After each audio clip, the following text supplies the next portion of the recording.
इस भर्तृ भूप ने, भर्तृ एक राजा था,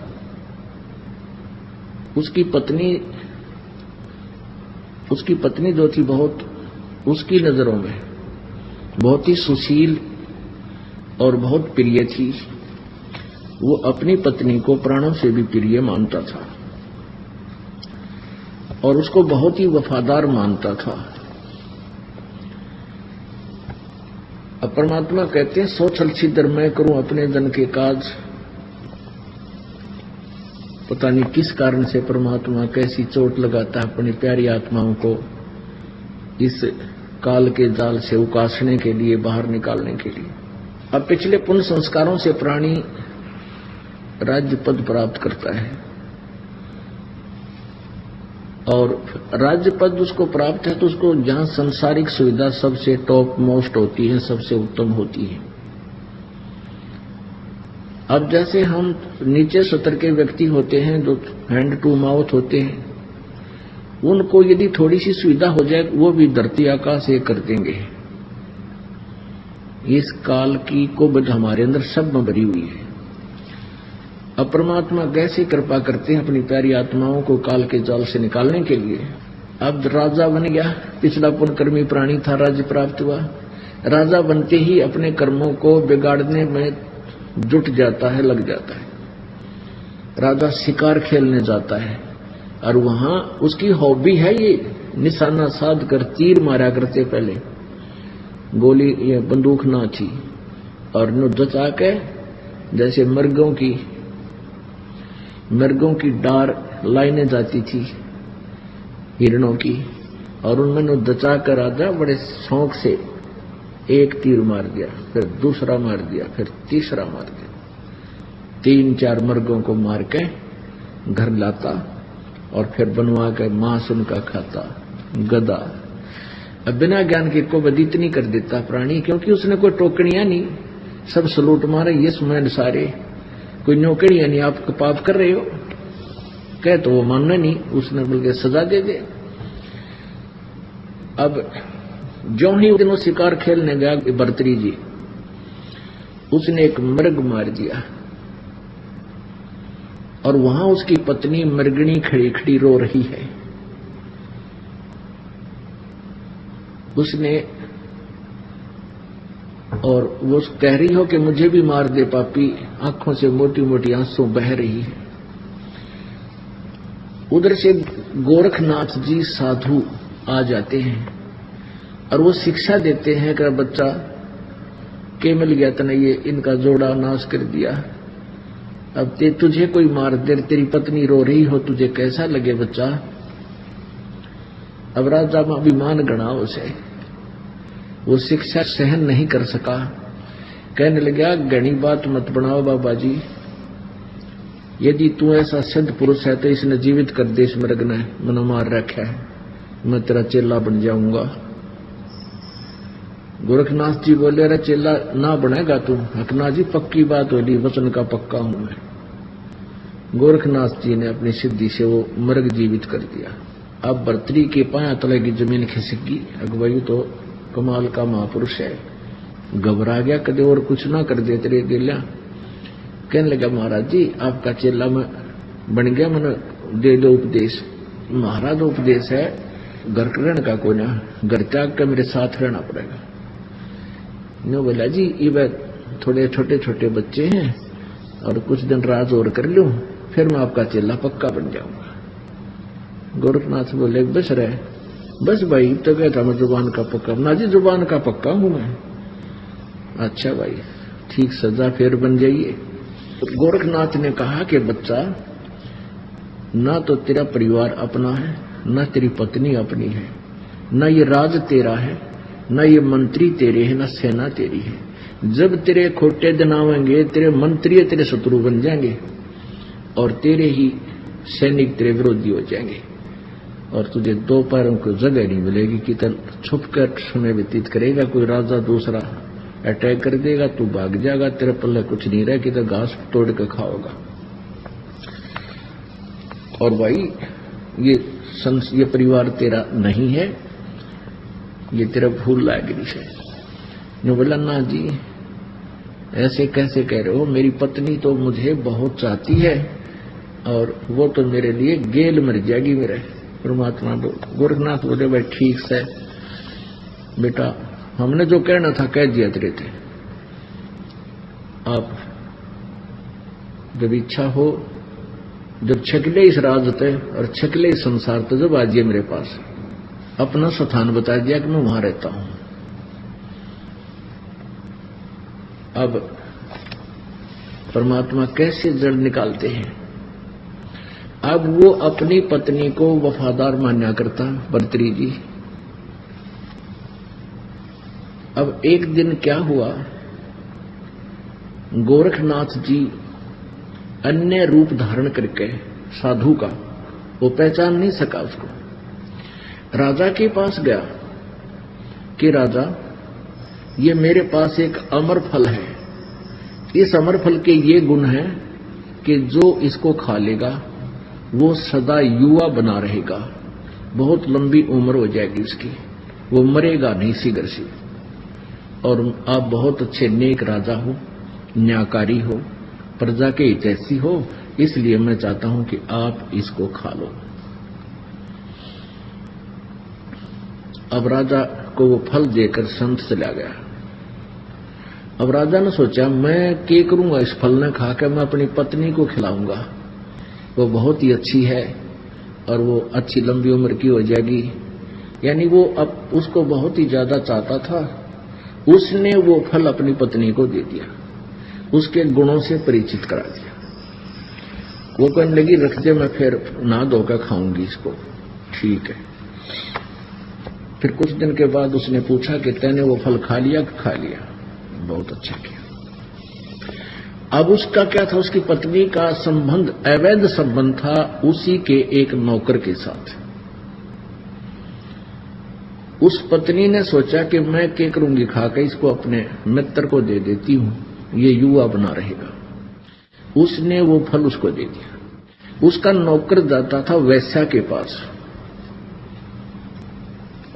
उसने सोचा ये फल मैं उस वैश्या को दे दूं, वो उसको ज्यादा चाहता था, उसने वो फल उस गणका को दे दिया, उस फल के गुणों से परिचित भी करा दिया वैश्या को। तो गणका ने सोचा कि मैं इस फल न खा लूंगी, सारी उम्र कुकर मैं करूंगी, राजा बड़ा अच्छा है, नेक है, न्यायकारी है, क्यों ना ये फल उस राजा को दे दूं। ये विचार करके, और उसने ये भी सोचा कि राजा इसके प्रतिफल में मुझे बहुत सा धन दे देगा। वो इस उद्देश्य को लेकर के, उसी फल को लेकर भर्तृहरि जी के पास पहुंच गई कि राजन, ये एक ऐसा फल है, इसको जो खा लेगा वो दीर्घायु हो जाता है और सदा युवा बना रहता है। तो उसने पूछा कि आपको ये फल कहां से मिला? राजा ने पूछा कि सच्ची बताना, नहीं तो तेरे टुकड़े टुकड़े कर दूंगा। अब उसका तो गुस्सा हो गया, उसको मन में आया कि वो फल तो नहीं है ये, पर उसका जच्चा ना थी कि वो तेरे वाला फल होगा। वो कहने लगे, जी मुझे तो आपके नौकर ने, जो ये घोड़ों का इंचार्ज था, दरोगा बोलते थे उसको, कि उस दरोगा जी ने दिया है। वो दरोगा जी बुला लिया, कहने लगा, भाई यो फल तू कहां से लाया? और राजा ने सतर्क कर दिया, ये सच्ची बता दिया, नहीं तो तेरे टुकड़े टुकड़े कर दूंगा, और सच्ची बता देगा तुझे माफ कर दूंगा। अब वो कहां पे गया, उसने कहा कि आपकी पत्नी ने मुझे दिया था, सारी कहानी बता दी उसने। तो फिर उसकी पत्नी से पूछा, वह तो नाटकी, पहले तो मना किया, फिर घुड़सवार सामने खड़ा कर दिया, फिर नीची गर्दन कर ली उस नालायक ने। अब उसके पैरों तले की धरती निकल गई उस भर्तृहरि की। पुण्यात्माओं, एक का चोट सिधारिया जिन मिलन दाचा, उसके वो संत के सारे वचन आज सच्चे सिद्ध होते नजर आए। रत गजब हो, जिसको मैं एक सबसे प्रिय और वफादार मानता था, आज ये कितनी दुष्ट निकली। उसी दिन से राज त्याग दिया और गोरखनाथ जी के चरणों में जाकर गिर गया और रोवा बूंदी त्रिया। बुरी तरह टक्कर मार मार चरणों में रोए कि गुरुजी आप सच्ची कहा करते, मेरा दच्ची कोई ना थी। बात है गोरखनाथ जी कहते तू जिसको अपना मान रहा है वो तेरा नहीं है। यहाँ कोई भी किसी के सामने सच्चा नहीं बोल रह सकता, कोई सच्ची बोलता है नहीं, ना बाप बेटे से बोल सकता। कुछ ऐसी परिस्थितियां आ जाती है उसने कुछ बातों को छुपा कर ही रखना पड़ता है। और भाई ये झूठा लोक है, तू जिसको अपना मानता वो तेरा कभी नहीं हो सकता। तेरा तो भगवान है और उसको तू भूल रहा। तो भर्तृहरि जी का उस दिन ये सारी बातें सच्ची जचें थी जो जो संत कहे था। अब गोरखनाथ जी बोले भाई देख ले बेटा, यो जीव जब माने है जब इसका प्रैक्टिकल हो ले है, वैसे कितनी बात बना लो कति नहीं जसती, कोई ना कोई अटकल दाएं रखे ना, वो तो मेरा खास है। चलो वो खास भी है मान ले, बड़ी बात ये नहीं होता कि सभी पत्नियां नालायक होती हैं या सभी पति बुरे होते हैं। मान लीजिए आप जी की पत्नी भी बहुत वफादार भी है, बहुत शील स्वभाव की भी है, पर वह तेरी नो कोई ना कल तेरी मृत्यु हो जाए, थोड़ा गेल तो ना मरे। और गेल मर जाएगी जब कौन से आगे इकट्ठे जाए, कोई गधी बनेगी कोई गधा बनेगा, तो बताओ वो तेरे हुए चुप करे। तो इस तरह की बातों को समझा बुझाकर इस काल जाल में फंसी बूढ़ी आत्मा को प्रेरित किया जाता है कि जो तेरा ठिकाना है उसकी तरफ अग्रसर हो। अब फिर इसी तरह गोपीचंद नाम का राजा था। ये दोनों आपस में इनका नाता भी बताते हैं, गोपीचंद और भर्तृहरि। ये इसने भी ऐसे ही अपनी मां के कहने से राज त्याग दिया था और गोरखनाथ जी के दोनों शिष्य बन गए थे। अब पुण्यात्माओं कहते हैं जो गुरु वचन पर डट गए कट गए फंद 84 के। भाई जो गुरु वचन पर डट गए कट गए फंद 84 के, पर वो किस सत्र का गुरु है और क्या उसके पास वस्तु है, उसी सत्र का लाभ भी गुरु वचन पर डटने से ही, रुकने से ही, स्थिर रहने से, उसका ओबीडेंट रहने से ही मिलेगा। अब गोरखनाथ जी ने उनको कहा दोनों को, वो दोनों गोरखनाथ जी के शिष्य बन गए। गोरखनाथ जी ने कहा कि तुम दोनों जाओ अलवर, राजस्थान में अलवर शहर है, वहां का एक राजा था, वो एक दुर्ग बनवाया था, एक फोर्ट किला, वो एक किला बनवाया था, चिनवा रहा था। गोरखनाथ ने आदेश दे दिया कि अलवर के राजा के किले में जाकर तुम मजदूरी करो 12 वर्ष तक, और उसका कोई मेहनताना नहीं लेना, अपने खाने के लिए कहीं और मजदूरी ओवर टाइम करना। उन्होंने कहा जो आज्ञा गुरुदेव। अब जिन्होंने परमात्मा पाना है, जिनको परमात्मा चाहिए, फिर बकवाद की तरह गुरु जी ने कह दिया फाइनल है, चाहे शीश देने की कह, चाहे कुएं में पढ़ने की कह, चल पढ़ना चाहिए। जब गुरु जी है तो या तो गुरु जी मानो मत, उसने निकम्मा है तो फिर उसको गुरु जी का फिर नाता के अपना छोड़ एक तरफ जा बैठे। और जो संत होते हैं वो हित में ही कहते हैं, उसका वर्तमान में भले ही कोई रिजल्ट निकलता ना दिखे पर परिणाम बहुत अच्छा होता है लास्ट में। अब वो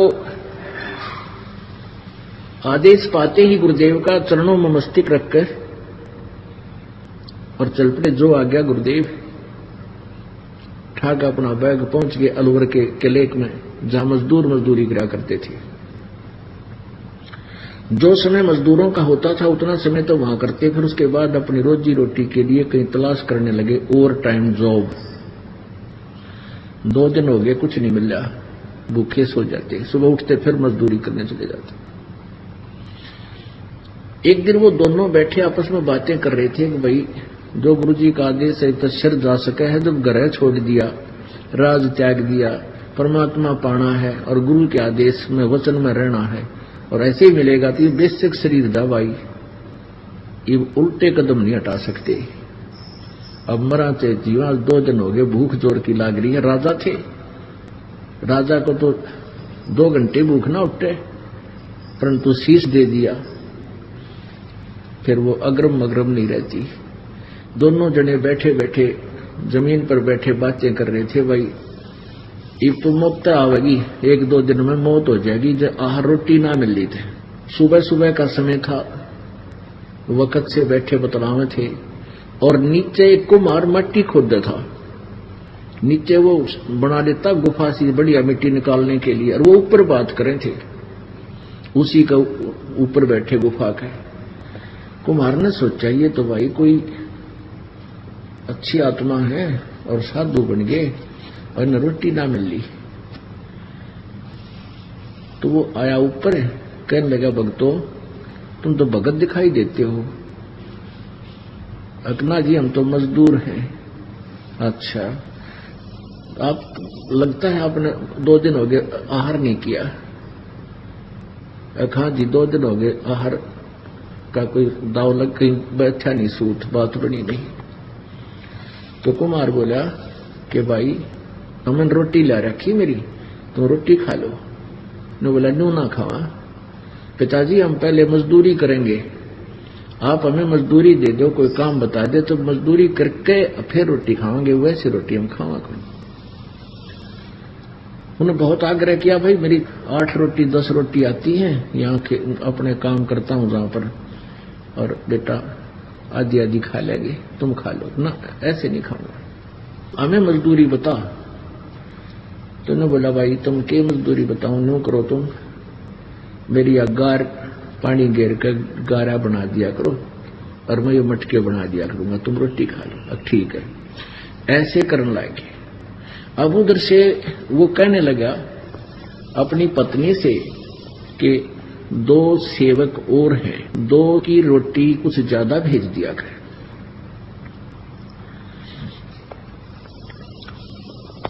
तो उसने देखा जाकर उसकी पत्नी ने, कुम्हार की पत्नी ने, कि ये तो एक बार गारा बना देते हैं, गारा मिट्टी खोद लेते, फिर सारा दिन तो ये अपना कितौरा काम करे है।